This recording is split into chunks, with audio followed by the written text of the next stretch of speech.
Acompanhe agora mais um tema doutrinário do Evangelho de Jesus.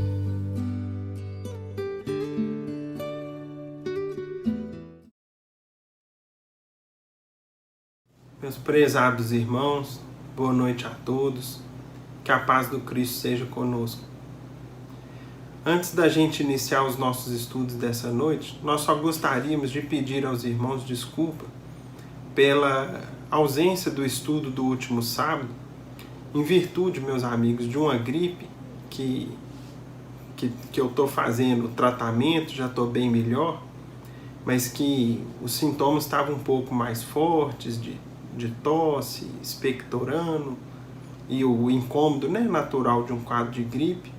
Inclusive foi feito um exame, infelizmente foi descartada aí a ocorrência da Covid. Então, graças a Deus, como já estamos melhor, temos hoje a alegria de estudar, de poder preparar e estudar com os amigos à distância o Evangelho do nosso querido Mestre Jesus. Então vamos lá, vamos adiante, né?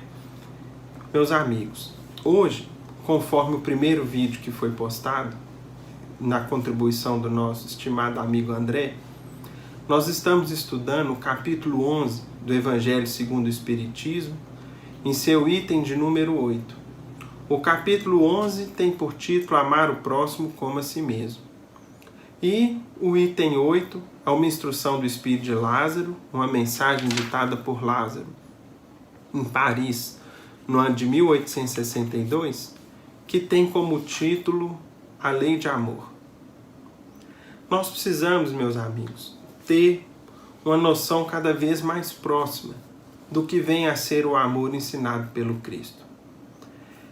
Iniciando os nossos comentários, nós localizamos aqui uma frase legada, deixada pelo Chico e registrada no livro Kardec Prossegue, onde o nosso querido médium de Pedro Leopoldo, nosso irmão maior, que nos legou uma obra tão abençoada com o concurso da espiritualidade superior, certa feita disse e ficou registrado o seguinte: o amor é uma força tão intensa que, se não fosse controlada, seria avassaladora. E em seguida, Adelino da Silveira registrou assim: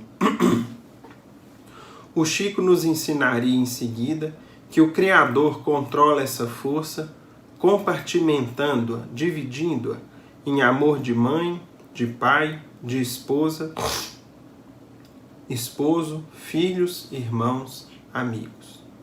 Ou seja, quando estudamos sobre a lei de amor, quando estudamos sobre o amor, estamos estudando, meus amigos, sobre a força mais poderosa do universo. Muito mais poderosa do que qualquer energia, qualquer expressão física ou química que a ciência até então já descobriu e nos revelou. O amor é a potência com a qual Deus comanda o universo.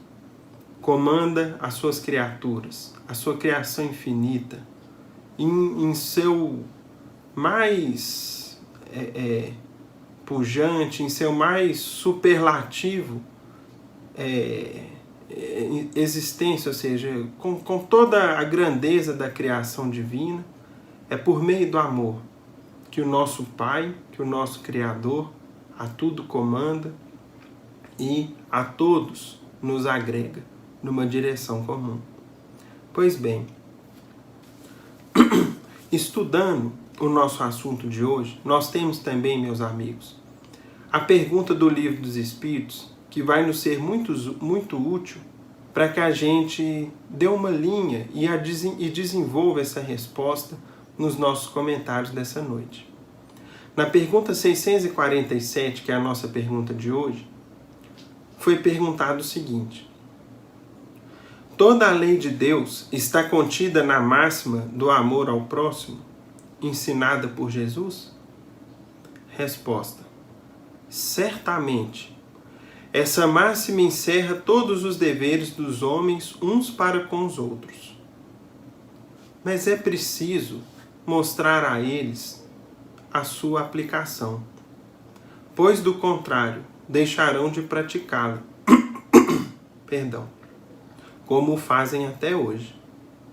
Aliás, a lei natural abrange todas as circunstâncias da vida, e essa máxima é apenas uma parte da lei. Os homens necessitam de regras precisas. Os preceitos gerais e muito vagos deixam muitas portas abertas à interpretação. Então, meus amigos, vejam que, embora nós saibamos que a lei de amor resume todos os ensinos do Cristo, todas as suas lições, todo o seu código de conduta, de moral, é necessário que a gente desenvolva o entendimento dessa lei. É necessário que a gente veja as diversas circunstâncias nas quais ela se aplica, nos nossos mais diversos meios de convívio, na família, no trabalho, na escola, na vida pública, na nossa vida de relações sociais, com superiores, subordinados, com aqueles que convivem conosco em qualquer aspecto da nossa existência.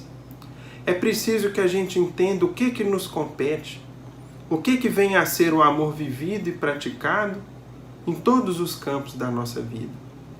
É por isso, meus amigos, que nós temos aí, por exemplo, uma farta literatura espírita, tanto que o codificador nos trouxe, como nas obras, nos autores contemporâneos seus, nos autores que o sucederam, no trabalho do Chico, por exemplo, que nos legou mais de 400 obras, entre eles, por exemplo, somente a título de citação, nós temos, por exemplo, 5 romances de Emmanuel que são belíssimos, que nos levam a emoções profundas, nos levam às lágrimas, quando a gente se insere no contexto que essas pessoas viveram, demonstrando para nós o que é ser verdadeiramente cristão, demonstrando para nós que esse patrimônio de cristianismo e de hoje, de doutrina espírita, que está disponível para a gente, como foi arduamente construído, por meio do sacrifício, da luta de muitos. Quantos e quantos tombaram para que esses ideais permanecessem vivos e puros e nos chegassem até os dias atuais. Então, meus amigos, a gente compreende que a resposta da espiritualidade superior no Livro dos Espíritos é muito sábia. A falange do Espírito de Verdade nos fala que, embora a lei de amor seja conhecida por todos nós, em seu predicado, em seu enunciado, agora, e a sua aplicação? Como compreender a sua aplicação nas mais diversas facetas da vida, com todos aqueles com quem convivemos? Daí a literatura espírita, daí os livros que nos estão disponíveis, que nos trazem romances, que nos trazem contos, apólogos, que nos trazem as histórias de Irmão X, de Neio Lúcio, que nos trazem todas as explicações racionais legadas por Kardec sob a inspiração do alto, para que a gente entenda como que o amor se vive e se aplica em todos os aspectos da nossa existência.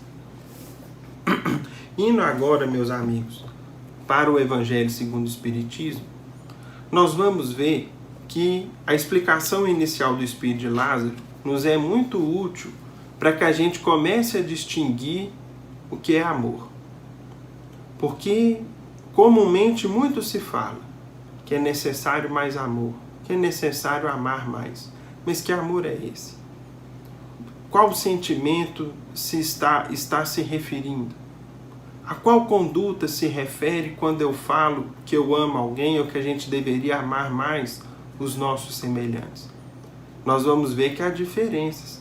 Que às vezes uma mesma palavra na nossa língua portuguesa, ou possivelmente em outros idiomas também, às vezes é utilizada para aspectos muito diferentes dos sentimentos que a gente ostenta e carrega conosco.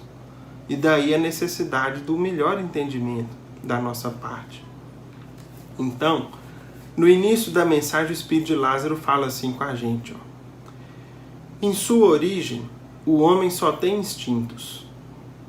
Quando mais avançado e corrompido, só tem sensações. Quando instruído e depurado, tem sentimentos. E o ponto delicado do sentimento é o amor. Não no sentido vulgar do termo, ou seja, há mais de um sentido para a palavra amor. Um deles vulgar, que diz respeito ao instinto da criatura humana. E sim, volta Lázaro a dizer, esse sol interior, ou seja, essa força vibrante, viva, que condensa e reúne em seu ardente foco todas as aspirações e todas as revelações sobre-humanas. E mais adiante, ele desenvolve esse raciocínio nos dizendo assim: disse eu que em seus começos o homem só instintos possuía. Mais próximo, portanto, ainda se acha do ponto de partida do que da meta, aquele em quem predominam os instintos.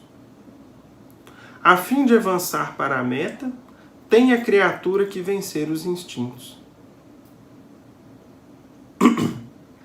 em proveito dos sentimentos. Isto é, que aperfeiçoar esses últimos, sufocando os germens latentes da matéria. Ou seja, quanto mais materializados, quanto mais ligados às sensações do corpo físico, mais nós vamos dar vozes, mais vamos dar liberdade às vozes do instinto, que ainda existem em nós em maior ou menor grau. Os instintos são a germinação e os embriões do sentimento. É como a semente. Trazem consigo o progresso, como a glande encerra em si o carvalho, ou seja, como a semente traz ali uma árvore frondosa, frutífera, proveitosa, que vai se desenvolver no futuro.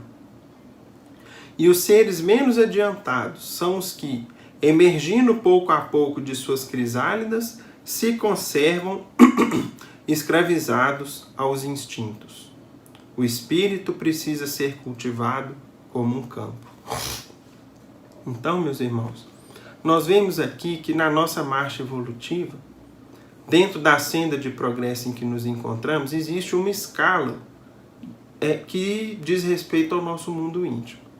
Escala essa tida por instintos, sensações e sentimentos. Os instintos predominam nos homens primitivos.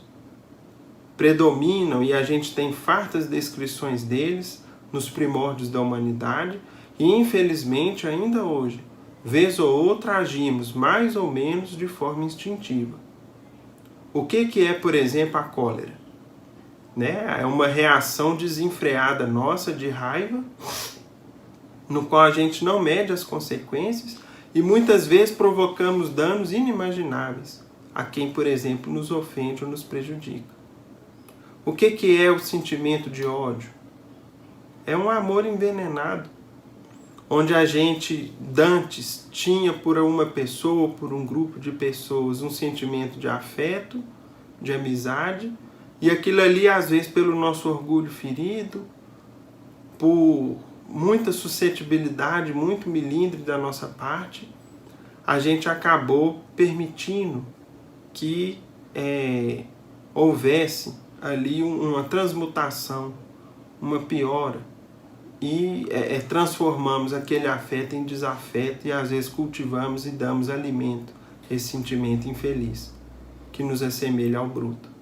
Então, meus amigos, nós temos uma página que ilustra essa parte da nossa história, do nosso estudo de hoje, melhor dizendo, quando a gente distingue o que é o amor do mundo, o conceito de amor que muitas pessoas ainda acham que é o amor e que propagam, defendem, buscam, divulgam na atualidade da Terra,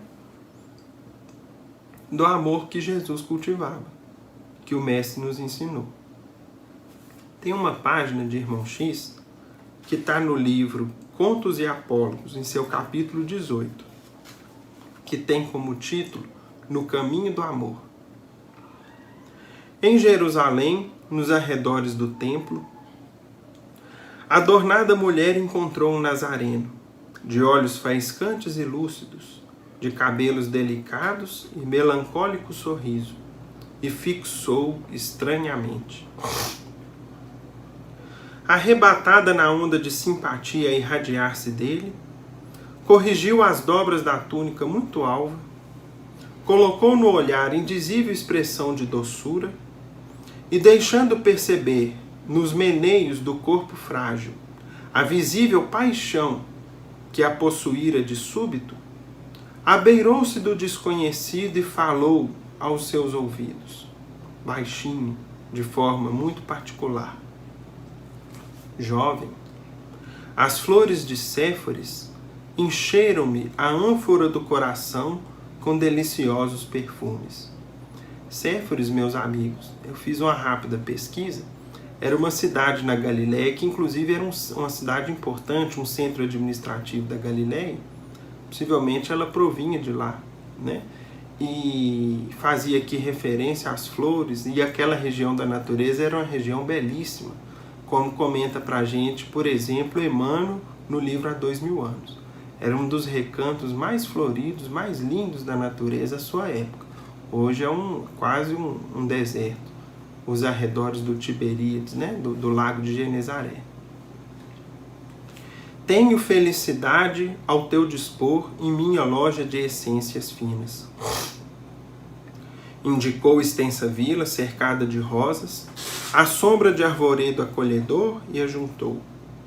Inúmeros peregrinos cansados me buscam à procura do repouso que reconforta. Em minha primavera juvenil, encontram o prazer que representa a coroa da vida. É que o lírio do vale não tem a carícia dos meus braços, e a romã saborosa não possui o mel de meus lábios. Venha e vê. Dar-te-ei leito macio, tapetes dourados e vinho capitoso. Acariciar-te-ei a fronte abatida e curar-te-ei o cansaço da viagem longa. Descansará teus pés em água de nardo e ouvirás feliz as harpas e os alaúdes de meu jardim. Tenho a meu serviço músicos e dançarinas, exercitados em palácios ilustres. Ante a incompreensível mudez do viajor, tornou súplice depois de leve pausa. Jovem, ou seja, ele não disse nada, né? Por que não me respondes? Descobri em teus olhos diferente chama, e assim procedo por amar-te. Tenho sede de afeição que me complete a vida. Atende, atende. Ele parecia não perceber a vibração febril com que semelhantes palavras eram pronunciadas.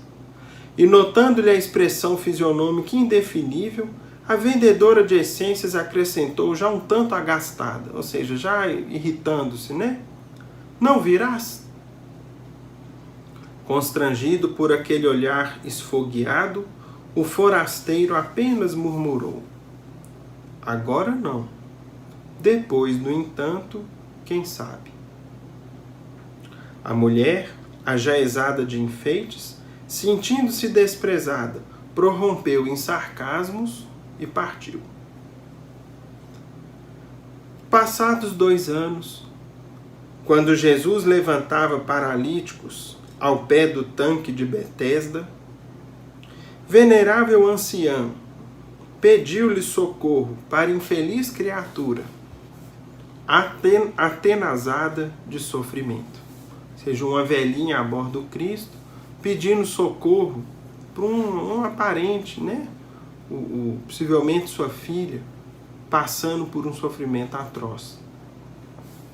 Jesus a seguiu sem hesitar. Num pardieiro, um corpo chagado exalava gemidos angustiosos.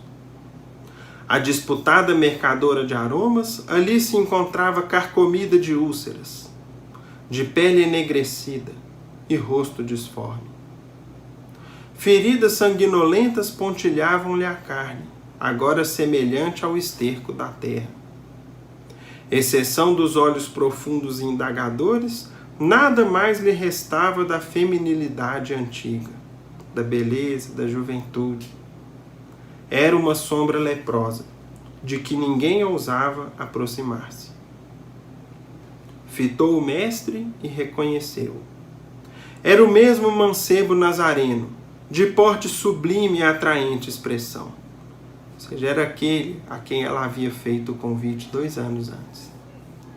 O Cristo estendeu-lhe os braços, tocado de intraduzível ternura, e convidou: Vem a mim, tu que sofres. Na casa de meu pai nunca se extingue a esperança. A interpelada quis recuar, conturbada de assombro, mas não conseguiu mover os próprios dedos, vencida de dor. O mestre, porém, transbordando compaixão, prosternou-se fraternal e conchegou-a de manso. Ou seja, ela já não tinha nem força sequer para se mover, tamanho sofrimento, tamanha dor que sentia, mas Jesus então se aproximou dela e aconchegou-a. Ou seja, acolheu-a com muito carinho, com muita ternura. A infeliz reuniu todas as forças que lhe sobravam e perguntou em voz reticenciosa e dorida: Tu, o Messias Nazareno? O profeta que cura, reanima e alivia? Que vieste fazer junto de mulher tão miserável quanto eu? Ele, contudo, sorriu benevolente, respondendo apenas: Agora venho satisfazer-te os apelos. E recordando-lhe as palavras do primeiro encontro, acrescentou compassivo.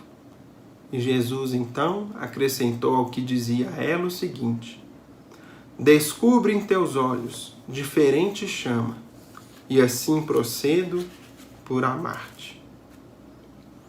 Então, meus irmãos, não é à toa que nós precisamos compreender o Evangelho de forma mais abrangente. A lei de amor, durante a vida do Cristo, durante os seus ensinos, especialmente em um momento decisivo de sua passagem pela terra, quando ele já se despedia dos apóstolos, recebeu um acréscimo importantíssimo e que faz toda a diferença quando nós compreendemos o que é amar. Até então, nós tínhamos como primeiro mandamento da lei divina: amarás o Senhor teu Deus de todo o teu coração, de toda a tua alma, e o seu próximo como a ti mesmo. Nos ensinando, tanto ao tempo de Moisés e reforçado pelo Cristo, que devêssemos procurar ao nosso próximo, ao nosso semelhante, fazer o mesmo bem que a gente gostaria que fosse feito para nós. Agora, qual o bem, o que eu almejo para mim? O que eu espero para mim? O que eu considero como bem, como benefício para mim? Será que é o bem verdadeiro? Será que é de fato aquilo que há de me trazer ventura real? Ou será que, ao desejar para o próximo o que eu quero para mim, eu não posso replicar para o meu próximo alguns erros e ilusões que eu trago comigo? Por exemplo, se eu vejo o amor conforme o prisma que o mundo muitas vezes vê e difunde e divulga, até que ponto eu não vou querer que o meu próximo tenha experiências de paixão desenfreada, sem critérios e cheia de egoísmo e de vaidade, ao qual muitas vezes se dá o nome de amor? E eu então vou desejar para o meu próximo esse mesmo desequilíbrio que eu trago comigo? É nesse ponto, meus amigos, que a gente se lembra do Evangelho de João. O Evangelho de João, no seu capítulo 13, o apóstolo querido registrou muitas palavras que Jesus deixou no momento de sua despedida do mundo. O que Jesus falou de coração aberto com seus discípulos, já nas festividades da Páscoa, quando ele sabia de antemão que iria despedir-se deles. que não mais iria conviver com eles fisicamente, no dia a dia, partilhando das refeições, da pescaria, do pôr do sol na Galileia, das conversas à noite na casa de Pedro, das caminhadas pela Judéia a Jerusalém, da travessia do Tiberíades nas barcas, quando ele acalmou as águas, quando ele visitou o endemoniado gadareno. Ou seja, o mestre sabia que não ia mais conviver com eles, a quem considerava como amigos queridos. E, com o coração cheio de amor, falava com eles, e João registrou o seguinte: João 13:33. Filhinhos, olha como Jesus dizia para eles: ainda por um pouco estou convosco. Um novo mandamento vos dou, que vos ameis uns aos outros como eu vos amei. Aqui, meus irmãos, a lei de amor ganha outro significado. Amarmos uns aos outros como Jesus nos amou é totalmente diferente, é muito diferente do que desejarmos para o próximo aquilo que a gente quer para nós. Porque, por exemplo, se eu almejo ter muito dinheiro, eu vou querer que os outros também tenham, e que às vezes a gente cai nas mesmas ilusões. Agora, amar como Jesus amou, termos com o próximo a conduta que o Cristo tinha para conosco, é a sublimidade e verdadeiramente o que é amor. Significa sacrificarmos em benefício da paz e da alegria do próximo. Significa, meus irmãos, fazermos atitudes de renúncia, esquecermos de nós mesmos, exercitarmos a humildade, a paciência ao extremo, perdoarmos infinitamente, esquecermos as ofensas e os ultrajes recebidos, viver de forma simples, singela, ter profunda noção de responsabilidade individual com a vida e com as pessoas. Enfim, amar como Jesus amou, nós precisamos estudar e compreender o Evangelho em suas mais diversas passagens e ocorrências, para que a gente então tenha para com o nosso próximo a conduta que o Cristo teve para com aqueles com quem conviveu. E não é à toa que Jesus falava isso em seu momento de despedida. Porque naquela ocasião ele já havia exemplificado ao longo de uma vida, especialmente nos seus 3 anos de vida missionária, de vida nos quais ele dedicou-se profundamente a ensinar, propagar o Evangelho, ele já havia exemplificado o que é amar verdadeiramente. E iria dar outros testemunhos ainda mais incisivos e marcantes, como a própria crucificação, o sacrifício extremo, o perdão na hora última e o entendimento da nossa ignorância, sem levar consigo qualquer mágoa, qualquer ressentimento, entendendo o quão atrasados ainda éramos à sua época. Quando a gente vê, meus amigos, que a doutrina nos fala, os Espíritos nos falam no Livro dos Espíritos, na pergunta que nós lemos, de que é preciso mostrar a eles a sua aplicação, nós temos, por exemplo, no livro Boa Nova, Jesus conversando com Pedro, numa página intitulada Amor e Renúncia, onde o mestre foi questionado por Pedro por que o Cristo multiplicou o vinho nas bodas de Caná. E aí Jesus dá uma lição e que a doutrina resgatou para a gente. Irmão X no livro Boa Nova. Dizia o mestre: Simão, conheces a alegria de servir a um amigo? Pedro não respondeu e Jesus continuou: as bodas de Caná foram um símbolo da nossa união na terra. O vinho ali foi bem o da alegria, com que desejo selar a existência do reino de Deus nos corações. Estou com os meus amigos e amo-os a todos. Os afetos d'alma, Simão, são laços misteriosos que nos conduzem a Deus. saibamos santificar a nossa afeição, proporcionando aos nossos amigos o máximo de alegria. Seja o nosso coração uma sala iluminada, onde eles se sintam tranquilos e ditosos. Aí Pedro ainda perguntou assim, e como devemos proceder quando os amigos não nos entendam ou quando nos retribuam com ingratidão? Jesus então respondeu, Pedro, o amor verdadeiro e sincero nunca espera recompensas. A renúncia é o seu ponto de apoio, como o ato de dar é a essência da sua vida. Isso aqui, meus irmãos, breves citações de uma página muito mais extensa, mais bela e confortadora. Ou seja, capítulo 12 do livro Boa Nova. Posteriormente, nesse mesmo livro, nós temos um diálogo de Jesus com Maria de Magdala, a pecadora convertida, aquela que amava conforme os preceitos do mundo, amava conforme o conceito errado de amor que nós vimos há pouco de Jesus junto à vendedora de essências, anônima do povo.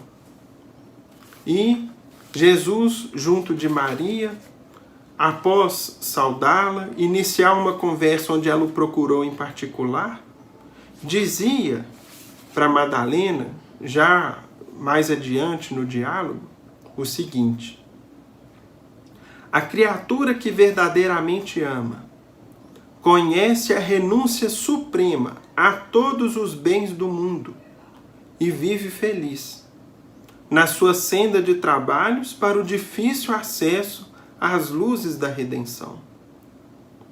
O amor sincero não exige satisfações passageiras que se extinguem no mundo com a primeira ilusão. Trabalha sempre, sem amargura e sem ambição, com os júbilos, com as alegrias do sacrifício. Só o amor que renuncia sabe caminhar para a vida suprema. E aí ela ainda perguntou para o mestre, só o amor pelo sacrifício poderá saciar a sede do coração? Jesus, com um gesto afirmativo, continuou, somente o sacrifício contém o divino mistério da vida. Viver bem é saber sacrificar-se. Então, meus irmãos, vejam como que a gente vai compreendendo por meio dessas lições o que é amar. O que é vibrar nas ondas do sentimento e do coração do Mestre. E assim caminharmos para uma alegria verdadeira, efetiva, que muitas vezes certamente não se concretiza em sua integralidade na vida presente, nessa vida física na Terra. Mas a gente começa a usufruir a sua introdução, começa a usufruir aquilo que vem a ser esse sentimento maravilhoso, inexprimível, como a própria música popular nos diz, né? Que não há palavras para definir o amor que sinto, o amor que tenho, às vezes por aqueles com os quais eu convivo. Meus amigos, já agora concluindo a nossa participação, nós vamos contar aqui um breve caso ocorrido na vida do Chico e que exemplifica isso para nós. Está no livro Chico de Francisco, com o qual nós vamos encerrar a nossa participação de hoje. Chama-se Dívida e Resgate. Uma das cunhadas do Chico teve um filho anormal, braços e pernas atrofiados, os olhos, cobertos por uma espessa névoa, mantinham-no mergulhado na mais completa escuridão, ou seja, era uma criança cega também. Inspirava medo às pessoas que o viam. Era tão deformado que a mãe, ao vê-lo, teve um choque e foi internada num hospital de doentes mentais. O Chico ficou com o sobrinho. Cuidar dele não era fácil. Medicá-lo, banhá-lo e aplicar-lhe um clister diariamente. Clister é um procedimento que faz quando a criança tem prisão de ventre, né, para a criança não ficar ali encalhada. O menino não deglutia e, para alimentá-lo, o Chico tinha que formar uma pequena bola com a comida, colocar em sua garganta e empurrar com o dedo. Isso durante 12 anos. 12 anos. Não são 12 dias, nem 12 horas, nem 12 semanas ou 12 meses. 12 anos de dedicação a uma criança completamente limitada e deformada. Quando o sobrinho piorava, o Chico rezava muito para que ele não desencarnasse. Já o amava como um filho. Um dia, o espírito de Emmanuel lhe disse: ele só vai desencarnar quando o pulmão começar a desenvolver e não encontrar espaço. Aí, então, qualquer resfriado pode se transformar numa pneumonia e ele vai partir. Quando estava próximo dos 12 anos, foi acometido de uma forte gripe e começou a definhar. Na hora do desencarne, ou seja, ele começou a ficar fraquinho, e ali em suas últimas horas, né, no corpo físico, seus olhos voltaram a enxergar.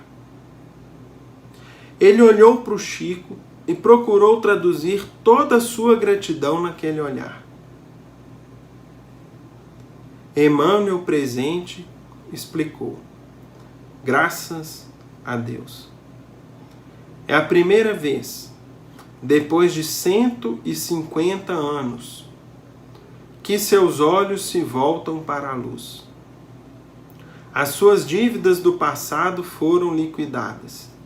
Louvado seja Jesus. O que é isso, meus irmãos?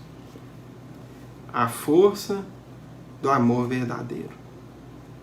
É inimaginável, transformadora nas nossas vidas. Que Jesus nos ampare, nos abençoe a todos.